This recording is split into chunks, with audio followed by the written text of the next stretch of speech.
नमस्कार, दैनिक जागरण आईनेक्स लाइव के राजनीति कार्यक्रम में आपका स्वागत है। मैं हूं विजय श्रीवास्तव और अपने सहयोगी आदित्य झा के साथ आज हम लोग हैं पटना के इम्पैक्ट कॉलेज में और यहाँ पे हमारे साथ कुछ छात्र और छात्राएं हैं। उनसे हम बात करेंगे कि लोकसभा चुनाव 2024 में उनके मुद्दे क्या होंगे, किन मुद्दों पर वे वोट करेंगे, क्योंकि यहाँ पे फर्स्ट टाइम वोटर ही सबसे ज़्यादा है। तो वो क्या सोचते हैं, कितना उत्साह है उनके अंदर और किन मुद्दों पर अपने शहर के विकास के लिए सांसद को कितना वो मार्क्स देंगे और दूसरे मुद्दे क्या होंगे, महिला सुरक्षा, महिला आरक्षण, किस तरह के मुद्दों पर वो बात करेंगे। तो आइए चलते हैं और उनसे हम बात करते हैं। सबसे पहले आप ये बताइए कि आपका सांसद कैसा होना चाहिए? मेरे हिसाब से ऐसा होना चाहिए, देखिए जो कितने भी आजकल सांसद बनते हैं सबसे पहले तो चाहते हैं कि अपना घर बने और ये लोग जाति के हिसाब से चलते हैं कि ये जाति हमारी है, हम इनको फेवर करेंगे, बाकी लोग का नहीं देखते हैं। सबसे पहले तो ये कास्ट सिस्टम ख़त्म करना चाहिए कि आप किसी भी लोग को अलग अलग भेदभाव में ना करें, सबको एक हिसाब से रखें। और जितने भी लोग, अब कहीं भी आप जाएंगे लोकल एरिया में आपको वहाँ रोड नहीं मिलेगा। अब आदमी का ट्रांसपोर्टेशन नहीं होगा तो फिर जो भी अपने समाज का, राज्य का, देश का विकास ही नहीं होगा। अब रोड आप दिखा देते हैं कि बन रहा है, लेकिन अब रोड आप देखेंगे कुछ समय बाद टूट जाएगा। तब रोड भी बना रहे हैं तो खराब बना रहे हैं। महिलाओं की सुरक्षा के लिए जो कानून बने वो कितने कारगर हैं? वो बिल्कुल भी कारगर नहीं है। जैसे कि बोला जाता है, आपने बोला कि निर्भया कांड के बाद जो कानून बने वो बिल्कुल भी ध्यान नहीं दिया गया है सही से। अभी भी लड़कियां असुरक्षित है। इसके लिए जो कानून बनते हैं उस पर और ज़्यादा सुधार करनी चाहिए उनको। अच्छे प्रतिनिधित्व करने के लिए नियत साफ होना बहुत ज़्यादा ज़रूरी है। मुझे एक ऐसा नेता चाहिए जो सिद्धांतवादी हो, जो कर्तव्यनिष्ठ हो। बहुत सारे पढ़े लिखे लोग हैं, हमारा ब्यूरोक्रेट कितना पढ़ा लिखा रहता है, सारे IAS IPS ऑफिसर्स होते हैं, लेकिन वो कितने करप्ट हैं। हम सब जानते हैं कि हमारा ब्यूरोक्रेसी करप्शन में कितना ज़्यादा फंसा हुआ है। हमारा जुडिशरी, हमारा न्यायपालिका, हम सब जानते हैं वहाँ सारे पढ़े लिखे, वेल एजुकेटेड, वेल क्वालिफाइड लोग होते हैं, लेकिन हमें पता है कि सबसे ज़्यादा कहीं करप्शन, भ्रष्टाचार है तो वो है जुडिशरी। जनरल रिजर्वेशन आपको लगता है कि ये अब खत्म होना चाहिए या आगे कंटिन्यू होना चाहिए? सर मुझे लगता है कि जनरल रिजर्वेशन होना ही नहीं चाहिए। स्टूडेंट्स के बीच में इनक्वालिटीज़ क्यों? जब सारे स्टूडेंट्स इक्वल पढ़ाई करते हैं, इक्वल मेहनत करते हैं, तो क्यों जनरल वाले लोग को रिजर्वेशन ना देकर उनको पीछे कर दिया जाता है और जिनको रिजर्वेशन मिल रहा है उनको कम पढ़ाई में ही आगे कर दिया जाता है। आई थिंक कि जब दोनों अगर इक्वल पढ़ाई कर रहे हैं तो दोनों को इक्वल अपॉर्चुनिटीज़ मिलनी चाहिए और ये रिजर्वेशन जो चैप्टर है उसी को क्लोज कर देना चाहिए। ये बताइए कि 33% रिजर्वेशन अभी लोकसभा और राज्यसभा में दिया गया है, नारी वंदन विधेयक पास हुआ है, क्या लगता है आपको ये कारगर होगा? सर मैं पहले तो कहना चाहूँगी कि ये 33% बहुत ही कम है, बहुत ज़्यादा कम है। हमें एटलीस्ट 50% तो होना ही चाहिए, एटलीस्ट क्या होना ही चाहिए, क्योंकि दोनों ही इक्वल होना चाहिए, मेल फीमेल दोनों का। 33 आप समझ रहे हैं, मतलब इतनी सारी महिलाएं, आप वहाँ पे सिर्फ 33 दे रहे हो, मतलब वहाँ कैसे हो पाएगा? सभी नहीं जा पाएंगी उस चीज़ में, इसलिए हमें इक्वल करना चाहिए उस चीज़। आरक्षण को हटा देना चाहिए, खास करके जातिवाद के ऊपर। क्यों? क्योंकि इससे क्या होता है कि जो जनरल वाला बच्चा है और जो SC ST का बच्चा है उसमें बहुत सारा डिसिमिलरिटीज देखने को मिलती है। जैसे जनरल वाला बच्चा भी पढ़ाई कर रहा है और SC ST वाला बच्चा पढ़ाई कर रहा है, लेकिन SC वाले का 40 नंबर पर सिलेक्शन हो रहा है, जनरल वाले का 80-85 पर सिलेक्शन हो रहा है। पढ़ाई की सारी चीज़ें वही सेम है, ठीक है। अगर हम बात करें प्राइवेट सेक्टर में, तो प्राइवेट सेक्टर में चीज़ें देखने को नहीं मिलेंगी। क्यों? क्योंकि प्राइवेट किस पे फोकस करता है? तो टैलेंट पे। जिसके अंदर टैलेंट होगा उसको जॉब लेके जाएगा वो। लेकिन जो गवर्नमेंट जॉब है वहाँ पे क्या देखा जाता है कि नहीं, जहाँ SC ST वाले हैं इनको 40 नंबर पे लेके आओ और जनरल वालों को 80-85 पे लेके आओ। ये चीज़ तो गलत है ना।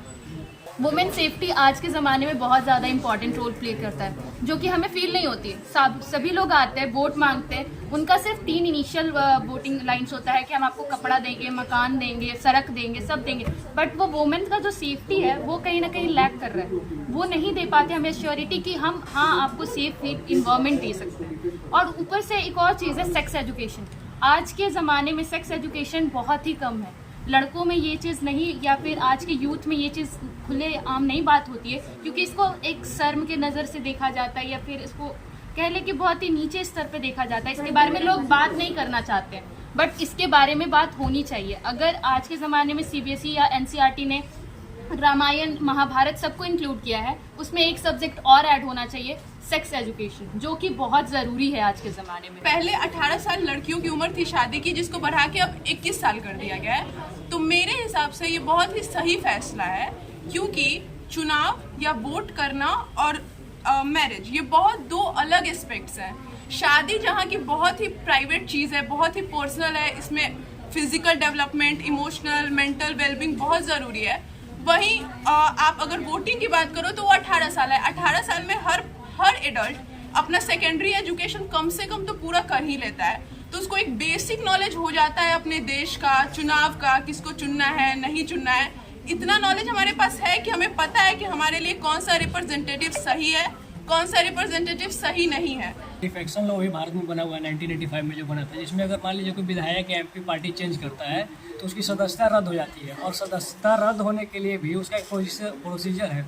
मान लीजिए जो प्रिसाइडिंग ऑफिसर मतलब जो बैठते हैं स्पीकर हमारे, उनके पास पहले एक नोटिस जाता है, और अगर वहाँ पे अगर नोटिस उनको भेजते हैं तो अगर पक्ष के अगर हो, जिनका अगर सरकार चल रहा है, तो वो थोड़ा मतलब लेट विलम्ब करके मतलब उनका जो कार्यकाल होता है 5 साल का वो खत्म कर देते हैं। लेकिन इससे भी कोई चेंज यहाँ पर नहीं हुआ। बार बार विधायक एमपी जो है पार्टी चेंज कर रहे हैं। मान लीजिए कोई दो पार्टी मिलकर अलायंस बनाती है, आजकल अलायंस भी इधर उधर हो जा रहा है, तो इसके लिए ये जो लॉ बना हुआ है इसका कोई फायदा नहीं है। इसके लिए मतलब चेंज आना चाहिए कि जो मतलब विधायक इधर से उधर जा रहे हैं, एमपी जा रहे हैं, जो पार्टी चेंज करे, उनको कम से कम एक टर्म के लिए बिल्कुल रद्द कर देना चाहिए उनकी सदस्यता, ताकि वो एक बार इलेक्शन ना लड़े, ताकि इससे जो मतलब पार्टी चेंज कर रहे हैं एमपी विधायक, ये मतलब आगे चलकर सोचना पड़े इनको कि हम पार्टी चेंज करें या नहीं चेंज करें। मेरी हमारे सरकार से यही उम्मीद है कि वो जो है मतलब हमारे बिहार में अगर बहुत सारा टूरिस्ट प्लेस बन रहा है मगर वो इम्प्लीमेंट नहीं हो पा रहा है, क्योंकि हमारे बिहार में टूरिस्ट आना ही नहीं चाह रहे हैं। यहाँ पे लोग बिहार के लिए इतने ज़्यादा डरे हुए हैं, जैसे अगर लोग किसी बाहर स्टेट में जाएंगे तो उन लोगों को लगता है कि बिहार में सिर्फ गुंडे बढ़ रहे हैं, जबकि ऐसा नहीं है। हम लोग को बिहार को हमारे सरकार को ये होना चाहिए कि हमारे बिहार को वो इस तरीके से प्रमोट करें ताकि जब टूरिस्ट आए बिहार में तो वो लोग खुश रहें, वो लोग हमारे बिहार से सेटिस्फाइड होके जाएं कि हाँ भाई यहाँ पे आए, यहाँ पे इतना अच्छा ऐसा प्लेस है, और वो लोग जाके आउट ऑफ इंडिया भी जाके वो लोग हमारे बिहार को प्रमोट करें। हम लोग जाते हैं एजुकेशन को देख के, हम माइग्रेट क्यों कर रहे हैं यहाँ से, कि हम लोग देख रहे हैं कि हमारा वहाँ पे एजुकेशन सिस्टम क्या है, ये क्या हमें प्रॉपर इंफ्रास्ट्रक्चर मिल रहा है कि नहीं मिल रहा है। हम जाते हैं तो देखते हैं कि हमारे कॉलेजेस में लाइब्रेरी नहीं है, कॉलेजेस में केमिकल लैब नहीं है, पढ़ाई हो रही है केमिस्ट्री की लेकिन केमिकल लैब है नहीं, बच्चे जान नहीं रहे हैं कि केमिस्ट्री आखिर ये केमिकल क्या है, ये कंपाउंड क्या है, लोग बना कैसे रहे हैं, कर क्या रहे हैं। बस हम दे रहे हैं कि हाँ चलो थ्योरेटिकल नॉलेज, प्रैक्टिकल नॉलेज कुछ मिल ही नहीं रहा है बच्चों को। इवन बच्चे अवेयर भी नहीं है इस चीज़ को लेके, बस देख रहे हैं कि हाँ चलो इस जगह पे है, बस हम लोग जा रहे हैं। और बहुत सारी चीज़ें हैं कि एम्पावरमेंट नहीं मिल रही है लोगों को, लोग ये नहीं जान रहे हैं कि हाँ चलो अब बच्चे ये है ना बिहार में कि लोग पे पढ़ा रहे हैं लड़कियों को कि हाँ चलो बच्चे मेरे ग्रेजुएशन कर लेंगे तो 50,000 रुपये मिल जाएंगे। बहुत सारे माँ बाप हैं जो कि इस चीज़ को लेके पढ़ा रहे हैं कि हाँ चलो मेरी बच्ची ये कर जाएगी तो लड़कियों को 50,000 रुपये मिलते हैं। ये लोभ लालच की वजह से पढ़ा रहे हैं, वो ये नहीं देख रहे कि मेरी बच्ची आगे चल के क्या कर जाएगी। अभी अब थे पटना के इम्पैक्ट कॉलेज में, और यहाँ हमारे साथ जुड़े थे कुछ स्टूडेंट, गर्ल्स और बॉय, जिन्होंने बेबाकी से अपनी बात लोकसभा चुनाव 2024 को लेकर रखी। इनका कहना था कि महिलाओं की सुरक्षा के जो कानून बने हैं वे बस अभी तक कागजों में सिमटे हुए हैं और उन पर कोई कारगर पहल नहीं होती है। साथ ही महिलाओं को जागरूक करने की जरूरत है, उनकी शादी की उम्र को लेकर, उनकी वोटिंग की राइट्स को लेकर।